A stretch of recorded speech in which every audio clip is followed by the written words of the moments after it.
আসসালামু আলাইকুম সবাইকে। আজকে আমরা পানিপথের যুদ্ধ পড়ব। পানিপথ হচ্ছে একটি গ্রামের নাম।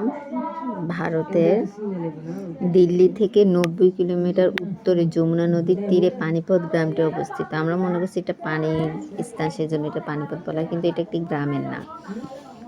আমরা পড়ি, পানিপথের প্রথম যুদ্ধ হয় 1526 খ্রিস্টাব্দে। এটা সম্রাট বাবর এবং ইব্রাহিম লোদির মধ্যে যুদ্ধটা হয়েছিল, কিন্তু সম্রাট বাবর এই যুদ্ধে জয়ী হয়েছিল। পানিপথের দ্বিতীয় যুদ্ধ হয়েছে 1556 খ্রিস্টাব্দে।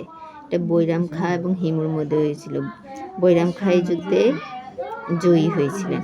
পানিপথের তৃতীয় যুদ্ধ হয়েছিল 1761 খ্রিস্টাব্দে আহমদ শাহ আবদালি ও মারাঠাদের মধ্যে। আহমদ শাহ আবদালি এই যুদ্ধে জয়ী লাভ করেছিলেন। আজকের ক্লাসটা কেমন লাগলো আপনারা কমেন্ট করে জানাবেন। আল্লাহ হাফিজ।